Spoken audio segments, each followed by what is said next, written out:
Abdoulaye Jabani filɛ bɔgɔ Mali kɔnɔ ni Mali kɔ kamana kɛ diɲɛ fan faso barakayɔrɔ la minnu bɛ k'an lajɛ minnu yɛrɛ bɛ tila ka segin k'an lajɛ foli ta n'u bɛ Abdoulaye Jere yɔrɔ aw bisimila ka émission matinale kɛnɛ kan n'o ye bonjour Actuel Média bonjour Actuel Média bɛ tali kɛ revue de manani kan n'o dɔ ye personnalité du jour mɔgɔba minnu bangera ka bɛn bi don ɲɔgɔnna ma o tɛmɛnen kɔfɛ ka bɔ yan da bɛ taa se événement du jour ma événement du jour tɛmɛnen kɔfɛ ka bɔ wagati kɛcogo fɔ yan n'o bɛ tali kɛ météo la ni météo bɔra nana ka diya ko ne bɛ expression du jour d'an ma o tɛmɛnen kɔfɛ ka bɔ Abdoulaye Maïga bɛ actualité du jour na ma an bɛ sɔrɔ k'a kuncɛ ni fait divers ye n'ale bɛ lase Fatoumata Sissoko fɛ.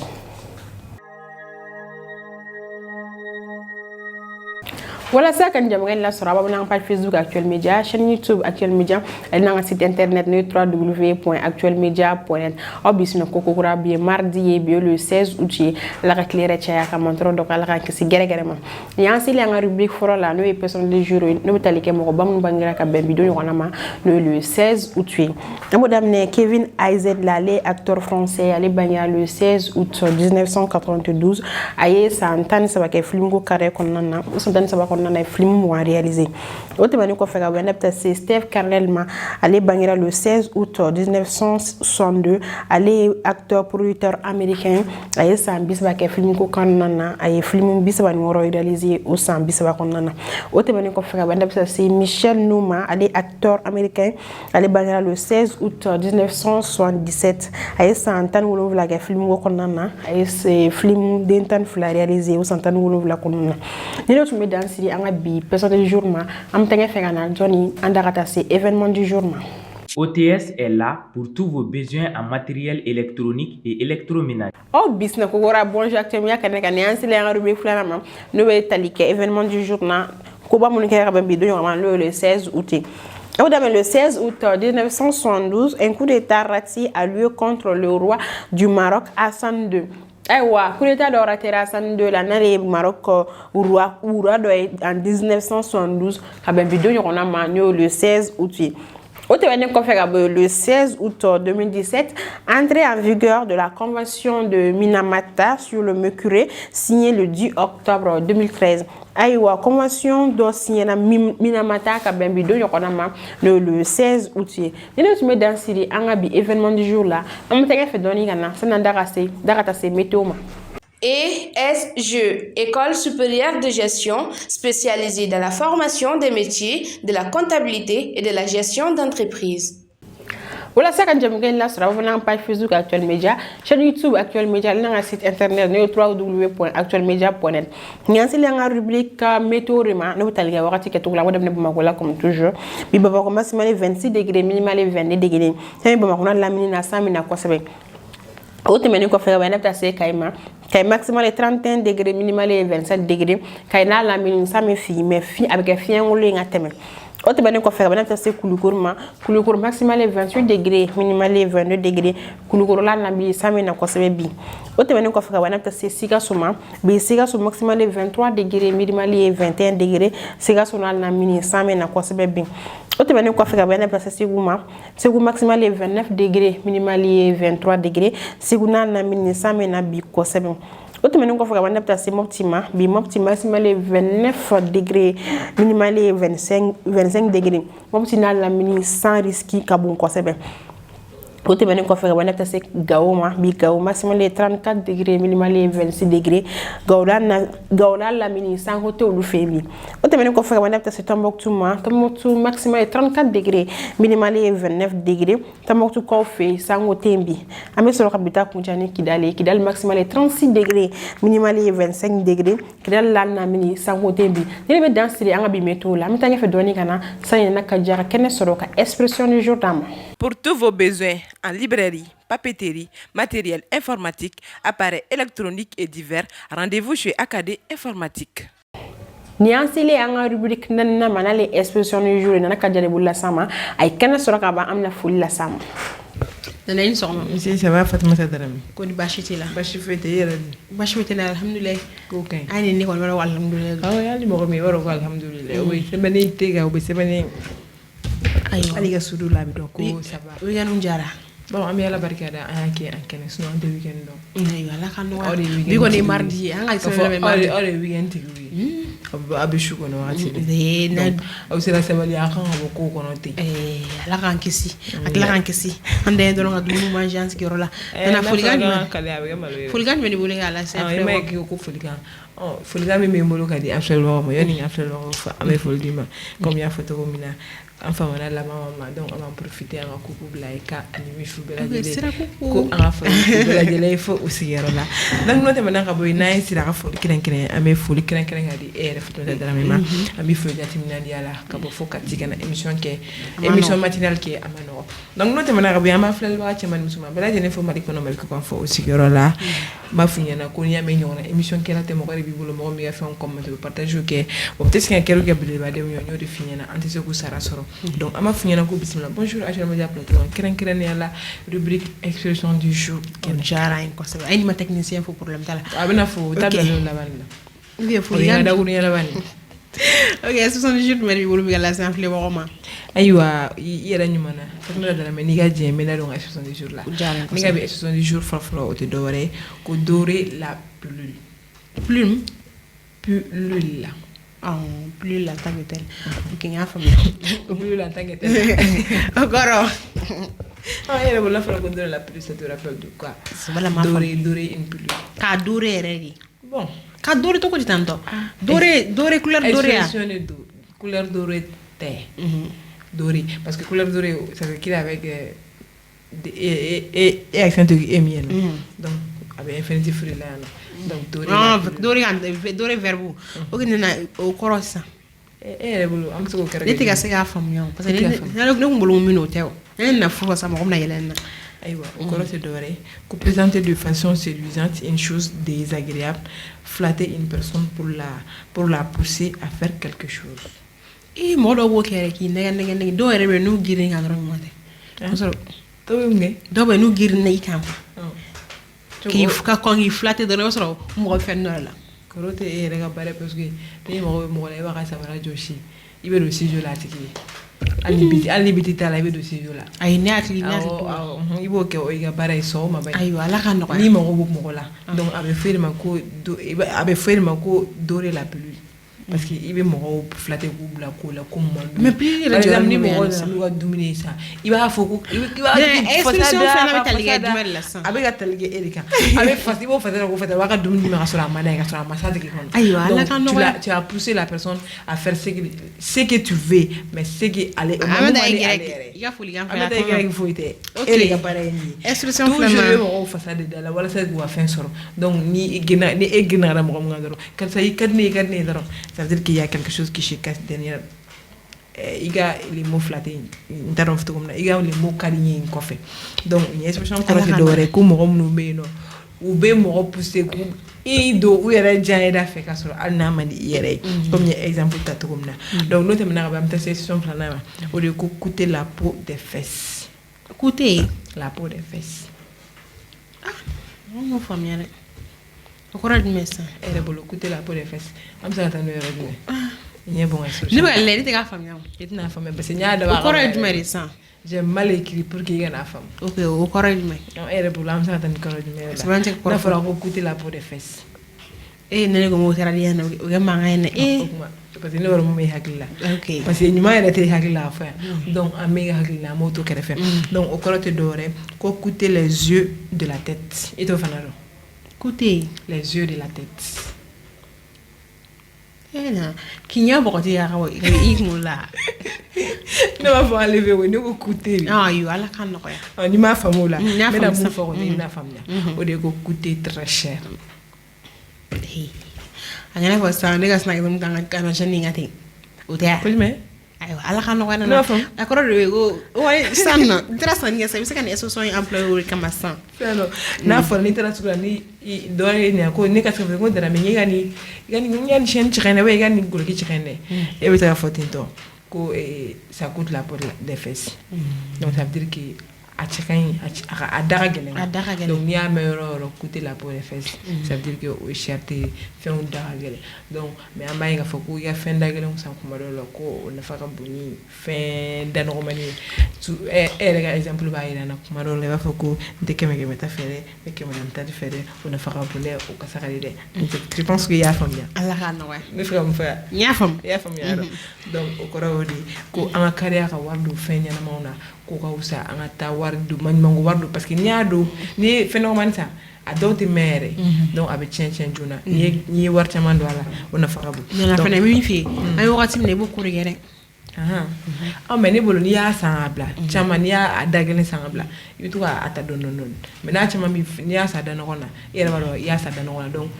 finalement a bɛna i kunna toujours a da ka nɔgɔn donc i b'a tiɲɛ i bɛ se ka wari sɔrɔ k'a san O ye tiɲɛ. donc n'o banna an bɛ taa se expression ma bamanankan na an b'a fɔ ko nin tun bɛ dan sigi nansara ta la o fɔlɔfɔlɔ tɛ dɔwɛrɛ ye ko bɛɛ ni a sababu don Sababu yɛrɛ ye sababu ye o ye. diɲɛ yɛrɛ ye sababu ye Ayiwa, diɲɛ- ko diɲɛ yɛrɛ sababu A ye sababu de ye ko se yan. sababu o sababu ko fo aljini A ye sababu de ye se yan nɔ. komi sababu de ye fana se yan Sɔgɔmada in na a ye sababu de ye e lawuli ka bɔ sunɔgɔ la bi. sababu de ye to e fana sunɔgɔla su Ayiwa Ala k'a nɔgɔya. ko bɛɛ ye sababu ye i bɛ fɛn fɛn na diɲɛ kɔnɔ a bɛɛ ye sababu de donc ko mɔgɔ kana ɲinɛ sababu kɔ Ayiwa. ko sababu ko k'i kana to d'ale ma i kana ji d'ale ma ko nka i kana ɲinɛ ale kɔ Ayiwa, o ye ko tiɲɛ. maa min bɛ ɲinɛ sababu kɔ k'o ye fitiriwale ala k'an kisi o ma an bɛna n'i kɛra yɛrɛ yɛrɛ ko fitirimawale. fitirimawale n'i kɛra o ye dɔrɔn Ne ka bamanankan ko gɛlɛn. o y'i kafiriyalen donc ala k'an kisi awɔ fitiriwale ye kafiri Ala k'an kisi. mɔgɔ min tɛ mɔgɔ ka ɲuman dɔn o ye kafiri ye Tiɲɛ yɛrɛ la maɲi. voilà donc ni mɔgɔ ye ɲuman kɛ a kɛra fitinin a kɛra kumaba ye dɔrɔn a fɔ a tigi remercier i ka tila ka na hali ni a occasion Mais wa latigɛ fana ka kɔrɔ ni sababu ye. Ne mɛ dɔn. latigɛ ka kɔrɔ ni sababu ye bon ne b'a bon ma deli k'o mɛn Ayiwa Ala ne k'a kun nɔgɔya. b'a fɔ ko awɔ parce que m'a mɛn ko daga de ka kɔrɔ ni mɔgɔ ye mais ma deli k'a mɛn ko latigɛ ka kɔrɔ ni sababu ye Ayiwa, bon a bɛ se ka kɛ mais bon ne t'a dɔn Ayiwa n'Ala voilà sɔnna. donc n'o tɛmɛna ka bɔ expression naaninan n'o ye bamanankan filanan ye o de ye ko kɔrɔtɔbaga k'o tɛ sɛ kantigɛ Sɛ i yɛrɛ ye sɛ o kuma fɔ yan. dɔw b'u fa sɛsu la dɔw barara ye sɛsu dun O maɲi dɛ o dun ye jufa ye kɔni. studio in kɔnɔ yan kɔni O maɲi o ye jufa an dun filɛ ye. an filɛ Ala k'an kisi jufa dun. an filɛbaga dɔw bɛ studio kɔnɔ u bɛ sɛsu de dun Ne ye ka sɛ sɛ dun. dun fo ka sɛkan fɔ Ne ye ne de ye han ne ye sɛ dun sɛ kan tigɛli an ye sɛ ɲimi daminɛ kabini 2 heures fo 4 heures. sɛ dɔ bɛ kan tigɛ kɛ mɔgɔw bɛɛ nin yɔrɔ la. n ko sɛ dɔ bɛ kan tigɛ kɛ sɛ dɔ bɛ kan tigɛ Jeliba de b'a la. mais o jufalen don sɛ mana sa a la n'i y'a kan tigɛ jeli bɛ bɔ a la Ayi dɛ o tɛ kɛ. ne de y'a f'i ye taa analyse kɛ sɛ Ni sɛ kun ye sɛ jelima yɛrɛ yɛrɛ nin kan tigɛra ne yɛrɛ de ɲɛna. sɛ analyse fɔlɔ ka sɔrɔ k'a dun o de tun kan ka kɛ Ne dun y'a bɛna ni sɛ o kuma ye. ne dun y'a f'i ɲɛna ni sɛ kan tigɛra la jeli bɛ se ka bɔ a la donc hali n'o y'a sɔrɔ hali ni jeli bɔra a jufalen don Ok, an bɛ tila ka taa mɔgɔbaw Donc, i ye ɲini sɛ su. komi an ni misiri ma jan kosɛbɛ an bɛ taa ɲininkali I ye kɛ sɛ n'a su. kɛra cogo min na an b'u fɔ ɲɔgɔn ɲɛna o donc kɔrɔ dɛrɛmɛ n'a fɔra ko sɛ kɔrɔtabaga tɛ sɛ kantigɛ i b'a dɔn ni e ye ɲininka e b'a fɔ ko sɛ kantigɛli ka ɲɔgɔn ni fɛn bɛɛ ye yɔrɔ bon A ma nɔgɔn ne ma parce que n tɛ se. u y'a fɔ ko hali sɛ kantigɛli ka gɛlɛn ni misi ye e bɛ se k'o faamu nana o bɛ se ka kɛ misi kan jalen don dɛ yɔrɔ misi kan b'u ka bon ni i yɛrɛ bolo kɔni ko a mana kɛ sɛ kɔni tɛ foyi ye ɲɛkɔrɔ yɔrɔ mais sɛ kantigɛli ka gɛlɛn ne ye mɔgɔ dɔ i bɛ sɛ minɛ dɔrɔn ka kan fɛn min ka kari dɔrɔn o banna ka sɔrɔ ka muru k'a la a banna k'a kan n'i y'a kan fɛn min k'a kari i y'a sɔrɔ ka sɛ nin kɛra ten a ye min ɲininka o kɛra ten dɛ e nana o kɔrɔ jumɛn i ka expression ɲɛ e tɛ se kɔrɔ mɔgɔw bolo ko mun don o tɛ donc sɛ kantigɛ tɛ taa mais e ka nin expression est-ce que comme sɛ yɛrɛ ma en tant que tel sɛ en tant que tel sɛ kantigɛ Ayi. munna e bolo ko sɛ ka dɔgɔ k'a kan ka dɔgɔ yɔrɔ k'a tigi bɛ ka a ko dɔgɔ bɛ kuma dɔ fɔ ka sɔrɔ kɔrɔ ne b'o de fɔ u b'a fɔ cogo min na cɛ n delila ka mɛn karamɔgɔkɛ dɔ yɛrɛ de y'a fɔ a ko n'i bɛ sɛ kan tigɛ ko fasa de fila de bɛ sɛ kan na ko fasa bɛ yɛlɛma yɛlɛma de donc n'i y'a tigɛ n'o y'a sɔrɔ a ma yɛlɛma wa n t'a dɔn n'a ma s'a ma donc n'a ma tigɛ i ma ye k'u bɛ sɛ kan tigɛ k'a munumunu misi kan bɛ tigɛ tan est-ce que u b'a bɛ munumunu u b'a tigɛ tan dɔrɔn n'a tigɛra e bɛ siran mun na ne na pan sa n'a tigɛra donc n'a tigɛra u b'a bila kɔfɛ u bɛna kunkolo bɔ a la sɛ dun b'a tigɛ fo k'a munumunu n t'a dɔn ne delila ka sɛ faga tɔgɔ ye Awɔ, n y'a ye. n'u ye sɛ tigɛ tan u b'a kan munumunu donc n'u ye kan munumunu o la kankolon dɔrɔn de bɛ to yen dɔw yɛrɛ jɔn o tɛ n bɛna ekɔli dɔ ta sugukɔnɔ chef-la ninnu olu ka teli u b'a kan ni tigɛ sinna k'a ni fili ka bɛn wari ɲɔgɔn na ne yɛrɛ b'a ka ɲɔgɔn koyi dɔw de la k'a fɔ ko sɛ bɛ pan pan ka boli ka dɔw de bɔ la k'a fɔ ko sukɔnɔmɔgɔw ka sɛ dunni ko a ma ama sabati bon an bɛ hakɛ dɔ ɲini filɛ ɲɔgɔn fɛ parce que an bɛɛ b'o don presque mɔgɔ yɔrɔ a man ca mɔgɔ min bɛ sɛ san bi k'a faga ko a si bɔ a ma nɔgɔn parce que a baara ka fɛn dɔɔni quoi donc an bɛ taa n'a ye sugu la o b'a kari ɲɔgɔn fɛ n'u bɛ se tan ninnu sɛ ninnu se to yen u kantigɛ de ka se k'u fili bara f'i bɛ sɛ bɔ sɛ panna kɛ sɛ panna wa jigin kɔnɔ ka taa don a ka sulu wɛrɛ la ala ka nɔgɔya donna ne tɛ se ka kuma wɛrɛ fɔ a fila kan parce que kuma min fɔra plateau in kan tan ala k'an kisi ala ka nɔgɔya an b'a fɔ an filɛ ɲɔgɔn ko nin bɛ dasigi ne ka bi émission du jour la ko ni ala ma basi ye n'ala sɔnna ma yɔrɔ ŋa wuli an bɛ semaine daminɛ la i yɛrɛ fɔ cogo min na an b'a fɔ an filɛbagaw bɛɛ lajɛlen ɲɛna k'u bɛ bon début de semaine ko n ka foli bɛ bébé ale bɛ technique la nin wagati in na donc o tɛmɛnen kɔfɛ ko ni ala ma basi an bɛ ɲɔgɔn sɔrɔ sini ni bato kelen kɛ ni ala ka jɛ ye ni ala sɔnna ma. ESG, École supérieure de gestion spécialisée dans la formation des métiers de la comptabilité et de la gestion d'entreprise. Ade sengante ina wala sakan jam ngeen la sura babo nga page Facebook Actuel Media, chaîne YouTube Actuel Media, lina nga site internet ni www.actuelmedia.net. Ni ansi li nga rubrique Actualité du jour ma Abdoulaye Mega de la sama bi ay kenn sura xaba amina fuli la sam. Abdoulaye ni son. Wa son Andrame. Ko bashiti la. Bash fete. Ko be gedi. Yara dum. Ko ka sera alhamdulillah. Ko sa ko se. Ko se. Ko ga ñu yari wi gala ci après ba ko bela jeli ma. Be bela jeli fo fin fe be ga bonjour suis. Ni waati no bu bela jeli fo. Kama fa nyara ko go sogolen to Actuel Media la alsa. Yala sonama. OK kibara ju wadi jamana ko ndo wakati.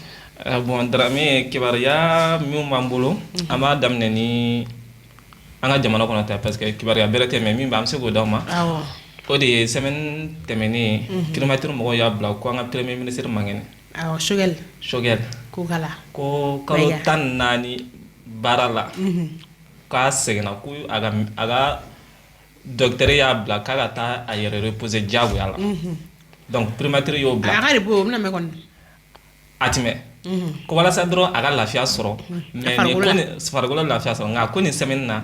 ka bi bara dam na la gaje wa alu kunu fana a information do sur réseau sans fait mina o ya bla ko aw faru sara yare kam se ka bara dam ne sa ala tanu hoy ay sa ala kene adam halsa donc abi baram na fana ala ga deme tienga ayo ala ka noya o temene ko drame information flana mbe o de attaque bambali wono o tumati ban wallahi surtout mena kam marala surtout bololo yare sans fait 600 page tamam biga bla mais oni anga force armée mo ko tatkil ambo fo olu ma bla mais si tu chaman be ani page chaman be o bra information bla mim kono la kana baliya charlo no ko sebe mina ga mara kono a do yare la dum mo ye o yuga dugu bla kata usigi kungo kono kata usigi 2 heures kono ayo ala ka no ku ga dugu bla ko parce que terroriste dugu boga jamana kono o ga dugu kono ani ku ga bagaw minu la ku chew faga donc la kana baliya bien quoi donc yu ka dugu bla do taru sigi 2 heures kono ay photo fait jamaaw sigilendo 2 heures kono nana ngo kolongono donc la kana baliya koni albi ala kan kiso ma ala ga fura jonjon sura la halsa ana jamana kono ala sono o temene ko fe kivaria sabana ana labambe o de Ukraine guerre en Ukraine o gani Ukraine ka e ko ni mo de ga isigia ka wuli ne ma ami bla Ukraine we ami bla ga jigitera nga ko e gan jamana kono na ko bon anta bi de albi abi seno ayi wala kan donc toujours na bi seno don information me amu fana fo na la sona mo fana donc kibaram be o de ga president donc do abe communication yo donc do abe communication aga dugu bi ga ci o bela abina fo courage bala ko ati fe ga dugu kono dumbla al kunu ayo communiquer do ka ga page officielle Facebook sans fait ko kelemana ke to kana ga jimana kono do ku ga mine ni fangai ani u ga mine ni chesire fana ko amana ke to ka ba ko ba ko Victor fana yo ulu tay ko do na tawla fana ko ba espérer ni kelembi ba Victor bi ko tay ay wala kan no donc angon ba fo olu fana ka kele ala ka jisma ka furai aga ba parce que a kololo sera am se ka fa sera jien bedema ina fo kele willo de jien fantan nan bede ka soro dugu fla donc ko de ko importance be mimbe ni fla la aga bon ko se be ajora ka bon jien voilà donc ni actualité no mambulo kadi iniga clair ga jama be ga ay wan jarañ ko sebe mega yi ko baram da ma sensen ko sebe ay famel chama yala ay chama famel chama to mala ko se donc nala ma bashike ina shilo na pre boko me yoro so an onyo so no shinala sonan. OTS est là pour tous vos besoins en matériel électronique et électroménager. Actualité du jour, tu vas nous faire une rubrique café d'hiver demain. Ayo la c'est Fatoumata Sissoko de FM. Ayo kene sur le rabat amina folie tengwala. Ntoro mani so. Tiens ton sumo. Kuri bashitila. Bashipite yeren. Iga kube geje. Ko ka sa dona alhamdulillah. Mashallah. Folie kan me rubrique la c'est appelé boko bela jelim. An folie ba an flel bako ye de pousser yoro la. Ko mu test ko te no wa flel ko ma ko na to ga nyina ko abonner en page la Facebook Actuel Media, YouTube Actuel Media ananga site internet www.actuelmedia.net. Olo. OK, wotu ne ko fa bi ga bi fait de verbe talga munila. Ntomania ta jatemne ne ga bi fait de verbe na boli. Bangi baga munu nuga flanu nu sigi sirada kerfelo la tangati. Très généralement iba iga folo la moko kuma fo kuni flani bibul ni ma yala ne kama ikapse ka kololo chamana sama. Mais merom na binya ta jatemne fana ako kelinu do be ka jawu ni sirada. Ni kuma tige folo la ni ma bona na be banala sama. Santa kono kana kon mula kon. Kana bula de wala kan ko am tay kene wi do ere flenu lu ata waga jabu ku do bita do ere ba fo ne ma deli ga ere me do ko folo do be se kata walde do mine weekly ne don nu ni soro ta do ri so mo ma u ere be dota ere be se go fam I no business B2B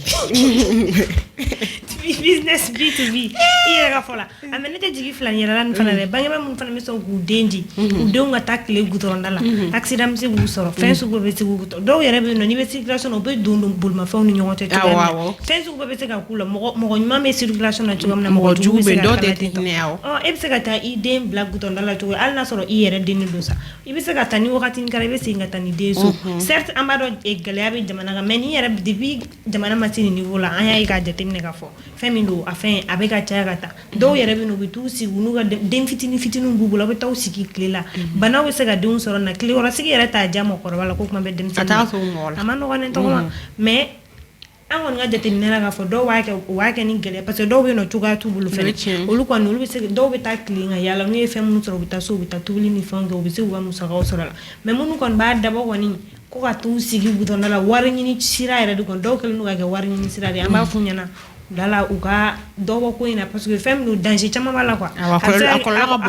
akolo ka bonana fa certes parce que indi accident ya sala kan kisi kan tanga e war mu soro tina se ga forga ngani comme il faut utena sigi na fa do fa na me no luwa ke wa fo flanu bita saraka di doma do be no lute songa saraka la nya di doma so te songa mi o be bala e mana saraka dom ne sana sore manga to mi ne abike kololo ide ma bisega ke kololo yere fana mari ni bangi ba kan fo gala je uga jetimne ko do wala alu ma sega fem wala kon chaman kon uga sega chaman wala wala sa denu nuwa la nyum sega sabati certes amano me avec tout good mani de nga kene abi fenfena bangi ba ko deke na la sona mo wala sa o bi fait divers mais ere me propose wi sa ko mo ne sa barale ke wo ya ko to bara flani bete ka bara soro sa no yoro fana fo surtout muso la ko amano absega do chebe bara la do chete bara do yere bo uche uta kala ma yere fene nga fara do be no lube fini go sarake do be no lube ta bara ni fonke me amano afan do be no afanga de do la do fana be no lube sega ke me buba nga ko wa prefiru bita gutoro ndo lo ta din dem senu wa afa awari sira ka telin quoi mais no ko me mufunyana no sira ka do wala baby garzige soro min kan mi soro gon do na gasket man tibe a jifiri badala wa man nga yere borangon bo man ko ni sawe ay wala xana wa et ta yara wala ta ngala wa ore ko meli bulo bi fait divers la ga fo an la jeli ba ko bela jeli OK Fatoumata am tokma o jara en ko sebe ay famali ko chama e famia ko sebe ikan bi fait divers la j'espère que club na ko kunanzi na bashika na mi on sora no shin na la sonam ESG, École supérieure de gestion, spécialisée dans la formation des métiers de la comptabilité et de la gestion d'entreprise. Nous sommes Garcia bi comme bonjour Actuel Media. Ante fouye na ou te wa fete fouye na partenaire ou te. Am partenaire fou nous de AKD informatique, Sistra technologie, OTSI, ESG, Aleni Technolab Ista. Akambe, Jen wati were.